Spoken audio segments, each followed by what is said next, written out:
मनसा महादेव की जय। आज की कथा प्रारंभ करने जा रहे हैं।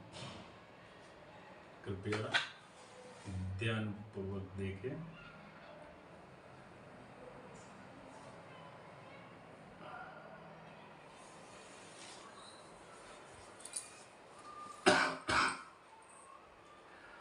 एक समय कैलाश पर्वत पर जबकि चारों ओर 18 भार वनस्पति फल फूल रही थी, सुंदर मंद सुगंधित हवा चल रही थी, ऐसे समय शिव जी तथा पार्वती जी एक सुंदर आसन पर विराजमान होकर इस छटा को देख रहे थे। श्री पार्वती जी बोली, हे नाथ, आज तो चौपड़ पासे का खेल खेलना चाहिए। महादेव जी ने कहा, ठीक है, पर इस खेल में छल कपट बहुत होता है, इसलिए हार जीत का साक्षी का निर्णय कौन देगा। तब तो पार्वती जी ने अपने अंग से मेल उतार कर उसका एक पुतला बनाकर बिठा दिया, जिसे महादेव जी सजीवन कर बोले, हे पुत्र अंगद, हम दोनों चौपड़ पासे का खेल खेल रहे हैं, सो तू हमारे हारने जीतने की साख भरना। अब चौपड़ पासे का खेल शुरू हुआ। महादेव जी ने 2 बार पासे फेंके और अंगद से पूछा, बता कौन हारा और कौन जीता। तो अंगद ने कहा कि आप जीते तथा पार्वती जी हारे। जब तीसरी बार पार्वती जी ने पासे फेंके और अंगद से पूछा, बता कौन हारा और कौन जीता। तो अंगद ने, यद्यपि इस बार पार्वती जी जीती थी, परंतु अंगद ने सोचा कि मैं महादेव जी को हारा कहूंगा तो वह मुझे श्राप दे देंगे। अंततः उसने कह दिया कि महादेव जी जीते तथा पार्वती जी हारे। यह सुनते ही पार्वती जी को क्रोध आ गया और क्रोध में आकर अंगद को श्राप दे दिया, जा तो कोढ़ी हो जा और भटकता फिर। तब तो क्या था, पार्वती जी के श्राप से कोढ़ी व दुखी हुआ अंगद इधर उधर भटकने लगा। भटकते भटकते एक दिन एक विशाल भयंकर जंगल में जा पहुंचा, जहां उसे 12-12-24 कोस के बीच एक तालाब दिखाई दिया, जिसके आसपास बड़ पीपल के कई पेड़ खड़े थे और इंद्राणियां ब्रह्माणियां बहुत से देव देवताओं की स्त्रियां मिलकर वहां व्रत कर रही थी। तो अंगद ने उन्हें ऐसा करते हुए देखकर कहा कि बहनों, आप यह क्या कर रही हैं। तो देवांगनाओं ने उत्तर दिया कि हम मनसावाचक व्रत को कर रही हैं, जिसके करने से सभी मनोकामनाएं शिवजी महाराज पूर्ण करते हैं। तो अंगद ने कहा कि तब तो ये व्रत को मैं भी करना चाहूंगा। तो देवांगनाओं ने उसकी इच्छा को देखकर चावल सुपारी जलाकर व्रत प्रारंभ कराने का संकल्प करा दिया और कहा कि श्रावण महीने के कृष्ण पक्ष के प्रथम सोमवार से इस व्रत को शुरू किया जाता है। उस दिन किसी कुंवारी कन्या के हाथ से 2 पुनी सूत कटवा कर उसका डोरा बनावे, पीली गेरू में रंगे और फिर महादेव जी की पूजन तथा आगे हर सोमवार इस डोरे को महादेव जी की पूजन तथा व्रत करता रहे। फिर कार्तिक शुद्धि चौथ का दिन उजमना करें और उस दिन 4.25 सेर आटा, 1.25 सेर घी, 1.25 सेर गुड़ का गांव में तोल बूझ कर उसका चूरमा बनावें और महादेव जी के भोग धरकर 4 बराबर भाग कर लेवें। प्रथम भाग शिव जी को निमित्त कर देवें, अर्थात किसी नाथ को दे देवें, दूसरा भाग किसी ब्राह्मण को दे देवें, तीसरा भाग किसी गौ को खिला देवें और चौथा भाग आप स्वयं प्रसाद के तौर पर ग्रहण करें। शेष बिना राजा रंग के छोटे बड़े का भेदभाव किए सबको बराबर बराबर बतरा देवें और डोरा जो बनाया जाता है जब तक व्रत करें स्वयं धारण करें और उद्यापन के बाद उसे जल में पधरा देवें। बस यही इस व्रत का विधान है। तब तो अंगद ने नियमानुसार मनसावाचक व्रत प्रारंभ किया, लगातार 4 वर्ष तक करता रहा। इधर एक दिन बेटे ही बेटे पार्वती जी को अंगद की याद आई और वियोग से घबरा कर महादेव जी से कहने लगी कि हे नाथ, कोई ऐसा उपाय बतलाइए जिससे कि अंगद घर वापस लौट आए। तो भगवान शंकर जी पार्वती जी से कहने लगे, हे प्रिय, तुम मनसावाचक व्रत करो, तुम्हारी इच्छा अवश्य पूरी होगी। तब तो पार्वती जी ने भी विधि अनुसार डोरा बनाकर व्रत प्रारंभ किया। जो ही व्रत समाप्त हुआ, अंगद कोढ़ रहित होकर विचरण करता हुआ पार्वती जी से आ मिला।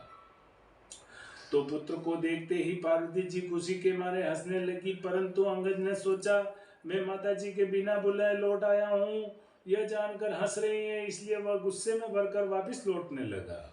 तो पार्वती जी ने उसको उठकर पकड़ लिया और बोली कि हे बेटा, फिर से तू कहाँ जा रहे हो। तो अंगद बोला कि हे माता, मैं बिना बुलाए लौट आया हूँ, यह जानकर आप हंस रही हैं, इसलिए मैं वापस जा रहा हूँ। तो पार्वती जी बोली, नहीं बेटा, मैं तुम्हारे आने से नहीं हंसी हूँ, मैं तो मनसावाचक व्रत के प्रभाव को देखकर हंसी हूँ, जिसे कि मैंने तुम्हारे मिलने की इच्छा से किया था। तो अंगद ने कहा कि हे माता, यह व्रत तो मैंने भी किया है। तो पार्वती जी बोली, यह व्रत तूने किया तभी तो तेरे श्राप का प्रभाव नष्ट हो गया, और यह व्रत मैंने किया जिससे मुझे खोया हुआ पुत्र फिर से आकर मिल गया। परंतु बेटा, अब तेरी क्या इच्छा है सो मुझसे कह। तो अंगद बोला कि हे माता, मेरी इच्छा है कि मैं उज्जैन का राजा बनूं। तो पार्वती जी बोली, अच्छा बेटा, तू उज्जैन चला जा, वहां का राज्य तुझे मिल जाएगा। तो माता का आशीर्वाद पाकर अंगद वहां से चला और इधर उज्जैन जा पहुंचा। इधर उज्जैन के राजा ने अपनी इकलौती कन्या का स्वयंवर रखा था और शर्त रखी थी कि हथिनी जिसके गले में वरमाला डाल देगी, राजकन्या का ब्याह उससे कर दिया जाएगा। अतः स्वयंवर के ठीक समय पर एक हथिनी को श्रृंगार कराकर उसकी सूंड में वरमाला देकर कहा गया, हे हथिनी, तू देवी के समान है, अतः इस सभा में जो तुम्हें राजकन्या के योग्य वर दिखाई दे, उसके गले में वरमाला डाल दे।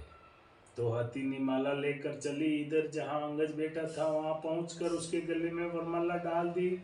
यह देखकर लोगों ने कहा कि यह न मालूम कौन है, हथिनी चूक गई है। अतः इस लड़के को अंगद को वहां से हटा दिया गया। हथिनी को फिर से माला देकर प्रार्थना की गई कि हे हथिनी, इस सभा में जो तुम्हें राजकन्या के योग्य वर दिखाई दे, जो उज्जैन का राज्य अच्छी तरह संभाल सके, उसके गले में वरमाला पहना दे। तब तो हथिनी दूसरी बार माला लेकर चली और अंगद के पास पहुंचकर उसके गले में वरमाला पहना दी। तो लोग कहने लगे कि हथिनी इस लड़के से परच गई है, अतः उसे दरवाजे से बाहर बिठा दिया गया।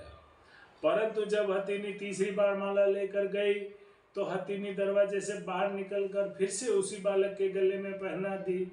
फिर क्या था, राजा ने कहा, जैसा होनहार है होगा। नगर सेठ को बुलवाया और कहा कि इस बालक को तुम अपने घर ले जाओ और फला लग्न पर इसे श्रृंगार करा कर सजा धजा कर बारात लेकर आ जाओ। तो नगर सेठ बालक को अपने घर ले गया, लड़के का खूब श्रृंगार कराकर बारात सजा कर लग्न के समय ले आया और बड़ी धूमधाम के साथ विवाह संपन्न हुआ। और राजा ने राजपाट कन्यादान में दे दिया और बड़ी धूमधाम के साथ विवाह संपन्न हुआ। बोल मंचा महादेव की जय। विवाह पश्चात जब वर वधू महलों में गए तो राजकुमारी ने अंगद से पूछा कि हे नाथ, आपकी जाति क्या है और आपका नाम क्या है और आपके पिता व ग्राम का नाम क्या है। तो अंगद ने कहा कि हे राजकुमारी, मैं शिव पार्वती जी का लड़का हूँ, मेरा नाम अंगद है। तब तो राजकुमारी ने कहा कि महाराज, आपकी इस बात को कोई कैसे सच्ची मान सकता है, आप सत्य सत्य बतलाइए, वास्तव में क्या बात है। तब तो अंगद ने अपने पैदा होने की सारी कथा राजकुमारी को कह सुनाई और अपने श्राप व मनसावाचक व्रत के प्रभाव से छूटकर उज्जैन राज्य पाने का सारा वृत्तांत कह सुनाया। और यह सुनकर राजकुमारी को संतोष हुआ और दोनों सुखपूर्वक रहने लगे। थोड़े ही दिनों बाद अंगद ने कहा कि हे राजपुत्री, मेरी राज्य करने की अवधि पूरी हो चुकी है, अतः मैं अपने माता पिता के पास कैलाश जाना चाहता हूँ। तेरी क्या इच्छा है सो मुझसे कह। तो राजकुमारी बोली कि हे नाथ, मैं तो पुत्र, धन व राज्य का सुख चाहती हूँ। तो अंगद ने कहा कि तुम मनसावाचक व्रत करो, तुम्हारी इच्छा अवश्य पूरी होगी। तो राजपुत्री बोली कि हे नाथ, जब आप कैलाश चले जाएंगे तो मेरे पुत्र कैसे होगा। तो अंगद ने कहा कि हे राजपुत्री, तुम्हें मनसावाचक व्रत के प्रभाव से तुम्हें बिना गर्भावास के पुत्र मिलेगा। और ऐसा कहकर मनसावाचक व्रत की सारी विधि समझाकर अंगद वहां से कैलाश चले गए। इधर राजकुमारी ने पति की आज्ञा अनुसार मनसावाचक व्रत शुरू किया। लगातार 4 वर्ष तक करती रही और भगवान शंकर जी बहुत प्रसन्न हो गए। और एक दिन जब रानी दातुन कर रही थी तो अपनी दासी को ऊपर महल में जल की जारी लेने के लिए महल में भेजा। तो दासी ऊपर महल में जाकर क्या देखती है कि एक सोने के पालने में एक सुंदर सा बालक सोया हुआ अपना अंगूठा चूस रहा है। तो और दासी दौड़ते हुए नीचे आकर रानी को सारा हाल कहा और रानी को ऊपर ले गई। तो रानी ने बालक को देखकर उठाकर छाती से लगा लिया और महादेव जी से प्रार्थना करने लगी कि हे नाथ, यदि आपने मुझे पुत्र दिया है तो मेरे स्तनों में दूध पैदा कीजिए। रानी के इतना कहते ही रानी के स्तनों में दूध भर आया। सारे नगर में खुशी छा गई। सभी वंशावाचक व्रत को सराहने लगे और बालक का नाम फूलकुंवर रखा गया। धीरे धीरे फूलकुंवर बड़ा हुआ। अब सभी उसे राजकुमार कर पुकारने लगे। एक दिन राजकुमार ने अपनी माता से पूछा कि हे माता, मेरे पिता कौन है और उनका नाम क्या है और वे इस समय कहाँ पर है? तो रानी ने कहा कि हे पुत्र, तेरे पिता का नाम अंगज है, वे महादेव जी के पुत्र हैं और इस समय कैलाश में है।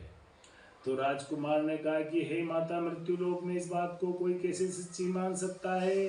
तब तो रानी ने अंगज की उत्पत्ति और उनके श्राप और मनसावाचक व्रत के प्रताप से उन्हें उज्जैन राज्य मिलने की एवं उनकी स्वयं की उत्पत्ति की आदि बातें कह सुनाई और कहा कि हे पुत्र, मनसावाचक व्रत करने वाले मनुष्य के लिए कोई भी बात असंभव नहीं है। यदि तुझे इसके पराक्रम का भान नहीं है तो तू स्वयं करके इसके फल को प्रत्यक्ष रूप से देख सकता है।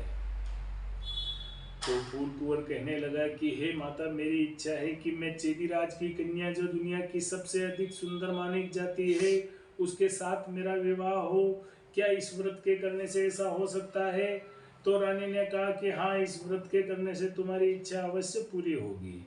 तब तो फूलकुंवर ने माता से संपूर्ण विधि पूछकर व्रत प्रारंभ किया और लगातार 4 वर्ष तक करता रहा और भगवान शंकर जी फूलकुंवर पर प्रसन्न हो गए और चेदीराज के स्वप्न में दर्शन देकर कहा कि हे चेदीराज, तू मेरे कहने से अपनी राजकुमारी का विवाह उज्जैन के राजकुमार फूलकुंवर से कर दे। तो चेदीराज ने भगवान शिव जी के वचन सुनकर अपनी कन्या का विवाह उज्जैन के राजकुमार फूलकुंवर से कर दिया। अब तो फूलकुंवर भी राजा हो गया था।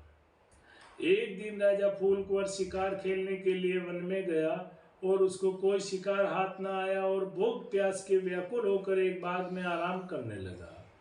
देव योग से वहां पर कोई ब्राह्मण आ पहुंचा और राजा को पंचांग सुनाया कि आज कार्तिक सुदी चौथ है, अर्थात मनसावाचक व्रत के उजरने का दिन है। तो राजा ने कहा कि हे विप्रराज, मुझसे तो भूल हो गई है, आप मुझे भी पूजन करा दें।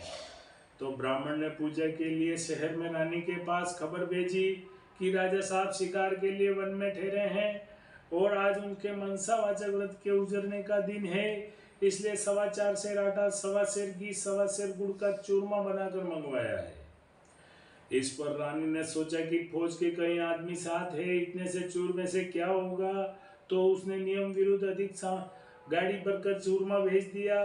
नियम विरुद्ध अधिक सामान होने से महादेव जी ने कोप किया और कोप करके राजा के स्वप्न में दर्शन देकर कहा कि हे राजा, तू अपनी रानी को राज्य से निकाल दो, नहीं तो मैं तेरे राज्य को नष्ट भ्रष्ट कर दूंगा। तब तो क्या था, राजा ने प्रमाण अनुसार दोबारा चूरमा बनाकर व्रत पूरा किया और महादेव जी के कथन अनुसार रानी को महल से निकलवा दिया। रानी किले से रवाना हुई। थोड़ी दूर जाने पर उसे दीवान मिला।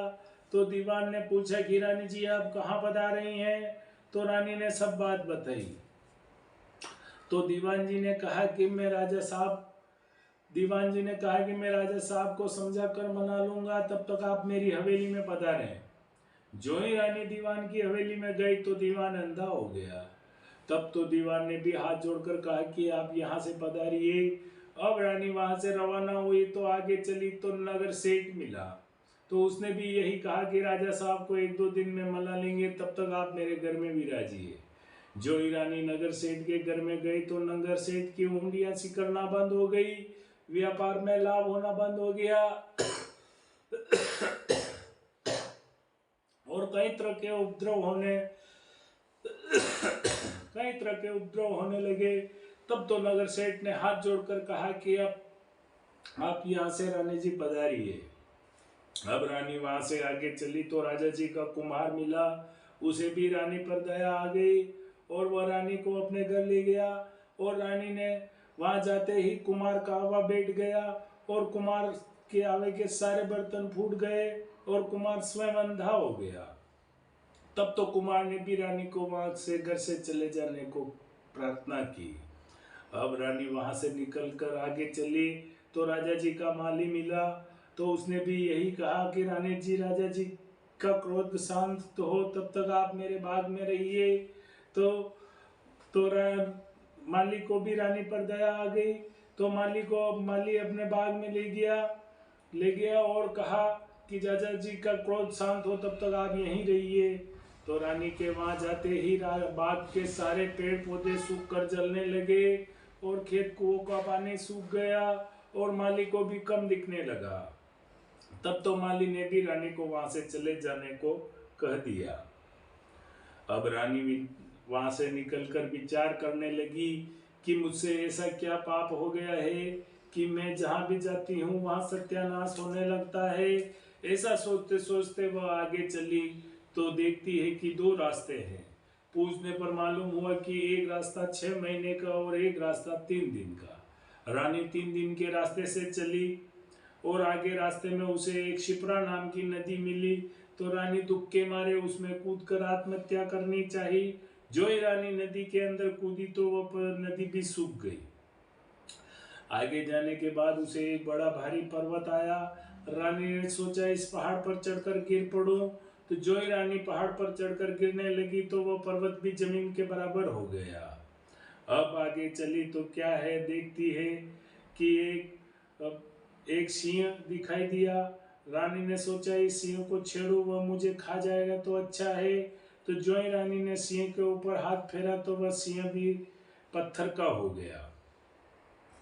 अब आगे चली तो उसे एक बड़ा भारी अजगर सर्प दिखाई दिया।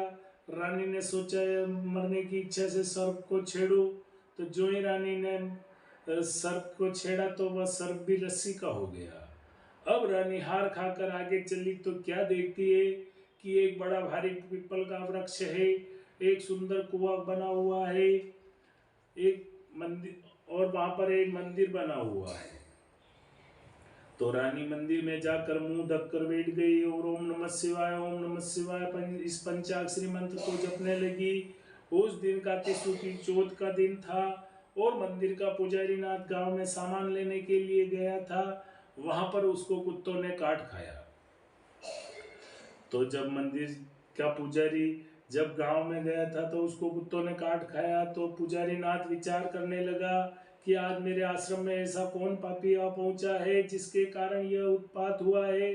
तब नाथ जी ने मंदिर में आकर एक स्त्री को बैठा देखा तो सोचने लगे कि आज मेरे आश्रम में कोई डाकन या भूतनी आ गई है। तो रानी ने नाथ जी को देखकर विनय पूर्वक बोली कि हे महाराज, मैं न तो कोई डाकन हूँ न भूतनी हूँ, मैं तो मानवी हूँ, आकाश की घेरी जमीन की झेली एक दुखी स्त्री हूँ।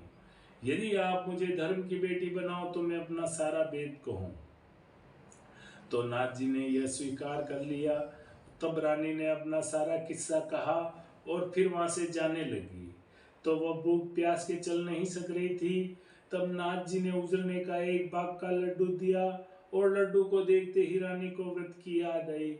इतने में नाथ जी ने कह दिया कि यह मनसावाचक व्रत का प्रसाद है। आज कार्तिक शुक्ल चौथ है, इसका नियम है कोई राजा हो तो अधिक प्रसाद न बनावे, इसलिए यह एक बाग का लड्डू है। तो रानी को समझ में आ गई कि मैंने चूरमा ज्यादा भेजा था, इसलिए मुझ पर महादेव जी ने कोप किया है। तो ऐसा विचार कर रानी ने नाथ जी से कहा कि हे महाराज, इस व्रत को तो मैं भी करना चाहती हूँ। तब नाथ जी ने कहा कि यह श्रावण महीने का प्रथम सोमवार आ रहा है, उस दिन इस व्रत को तुम शुरू करना। तो रानी ने नियमानुसार व्रत शुरू किया और जब कार्तिक शुक्ल चौथ का दिन आया तो नाथ जी गांव में जाकर सामान ले आए और इस प्रकार व्रत करते हुए रानी को 4 वर्ष हो गए। रानी को 4 वर्ष हो गए और इस प्रकार व्रत करते हुए रानी को 4 वर्ष हो गए और महादेव जी रानी को 4 वर्ष हो गए और महादेव जी राजा फूल कुंवर के स्वप्न में दर्शन देकर कहा कि हे राजा तू अपनी रानी को राज्य में बुला ले, नहीं तो मैं तेरे राज्य को नष्ट भ्रष्ट कर दूंगा। तब तो राजा ने कहा कि महाराज अब रानी का कैसे पता लगेगा, आपकी आज्ञा से ही तो मैंने उसे देश निकाला दिया है, तो आपकी आज्ञा से ही तो मैंने देश निकाला दिया है। तो महादेव जी ने कहा कि हे राजा तू अपने 4 विश्वासी नौकरों को पूर्व के दरवाजे भेज दे, वहां उन्हें बिना नाथों बेलों की गाड़ी मिलेगी, वे चारों लोग उसमें बैठ जावे, वह गाड़ी उन्हें वहीं पर ले जाएगी जहां पर तुम्हारी रानी रहती है। प्रातः काल होते ही राजा के 4 आदमी भेज दिए, उन्हें बिना नाथों बेलों की गाड़ी मिली, वे चारों लोग उसमें बैठ गए, वह गाड़ी उन्हें वहीं पर ले गई जहां पर रानी रहती थी। तो सेवकों ने रानी को पहचान लिया और कहा कि राजा साहब आपको बुला रहे हैं, इसलिए हम लोगों को भेजा है। तब तो रानी ने नाथ जी को कहा कि मैं आपकी बेटी हूँ, आप मुझे सिख देकर भेजो तो मैं जाऊं। तब तो नाथ जी ने मिट्टी के हाथी घोड़े रथपाल की आदि बनाकर मंत्र के छींटे दिए, जिससे वह सच्चे हाथी घोड़े रथपाल की बन गए। और रानी ने कहा कि हे पिताजी, मेरे रास्ते में छूने से कई जीवों का नुकसान हुआ है, उनका भी उद्धार होना चाहिए, नहीं तो मुझे पाप लगेगा। नाथ जी ने शिव जी का निर्मल्य स्नान कराकर जल की जारी भरकर दी और कहा कि हे बेटी तुम ओम नमः शिवाय कहकर जल की जारी का जिस पर छींटा डालेगी वह पुनः अपने असली स्वरूप को प्राप्त हो जाएगा। तब तो जल की जारी भरकर दी और नाथ जी को प्रणाम कर चारों सेवकों के साथ रथ पालकी में बैठकर रवाना हुई। चलते चलते रास्ते में वह सर्प आया जो रानी के स्पर्श से छूने से रस्सी हो गया था। तो रानी ने ओम नमः शिवाय कहकर मंत्र का उच्चारण कर जल की जारी का छींटा डाला, तो वह पहले जैसा सर्प बनकर चलने लगा। आगे वहीं सिंह जो पत्थर होकर पड़ा मिला, तो रानी ने ओम नमः शिवाय कहकर जो जल की जारी का छींटा डाला, तो वह जीवित होकर गरजता हुआ वन में चला गया। आगे वही पहाड़ आया जो रानी के स्पर्श से जमीन में धंस गया था, तो रानी ने ओम नमः शिवाय कहकर जो जल की जारी का छींटा डाला, तो वह पहले जैसा पर्वत हो गया। आगे जाते जाते वह नदी आई जो रानी के स्पर्श से सूख गई थी, तो रानी ने ओम नमः शिवाय कहकर जो जल की जारी का छींटा डाला, तो वह पहले जैसे गहरे निर्मल जल से बहने लगी। अब रानी ने पालकी फौज आदि को किले में भेज दिया, खुद उस बाग में गई जो उसके कारण सूख गया था। तो बागवान ने रानी को देखकर कहा कि हे रानी जी, आप फिर से क्यों आ रही है? पहले ही आपके कारण यह बाग सूख गया था। परंतु रानी के समझाने बुझाने के बाद माली ने फाटक खोला, तो रानी ने ओम नमः शिवाय कहकर जो ही जल की जारी का छींटे डाले, तो बाग में सूखा हुआ बाग पहले जैसा अच्छा हरा भरा बगीचा हो गया। फिर से वहां कोयले बोलने लगी और नाना प्रकार के फल फूल दिखाई देने लगे और सभी कुओं का पानी भी जल भर आया। अब रानी वहां से कुम्हार के घर पर गई जो अंधा हो गया था। तो रानी ने ओम नमः शिवाय पढ़कर जो ही जल की जारी का छींटा देते ही कुम्हार की आंखें खुल गई और उसके आवे के सारे बर्तन सोने चांदी के हो गए। तब तो कुम्हार ने कहा कि ये रानी जी, ये सोने चांदी के बर्तन हमारे पास कौन रहने देगा? तब तो रानी ने कहा कि इसमें से 4 बर्तन ले जाकर तू राजा जी को भेंट कर देना, शेष तू रखना, यह मेरा हुक्म है। इस प्रकार नगर सेठ के यहाँ पर गए तो नगर सेठ की हुंडियां सिकड़ने लगी, व्यापार में लाभ होने लगा। तब तो नगर सेठ ने कहा कि अंधता आपके पधारने से रिद्धि सिद्धि हुई है, अतः मैं खुशी से सारी नगरी को जिम्माना चाहता हूँ।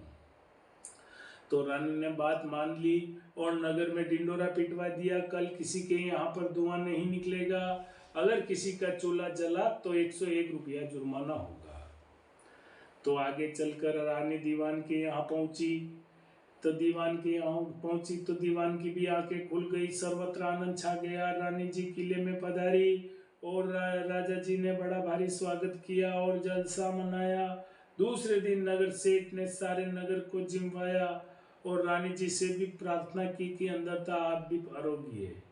तब तो रानी ने कहा कि आज मेरे कार्तिक सुदी चौथ का उजड़ने का दिन है, सो किसी भूखे को जिम्मा कर जिमूंगी। परंतु सारे नगर के लोग तो नगर सेठ के यहाँ पर जिमने गए थे।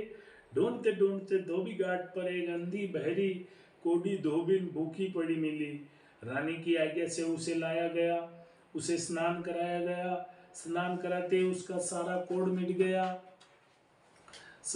मिट गया और उसको जो ही मनसावाचक व्रत की सारी कथा सुनाई और कथा सुनाते ही उसके लिए स्वर्ग से विमान आया और बूढ़ी धोबिन कथा सुनने प्रसाद लेने मात्र से सदैव सदैव के लिए वैकुंठ चली गई। इस प्रकार राजा रानी हर साल मनसावाचक व्रत करते रहे, संसार के सभी सुखों को भोगते रहे।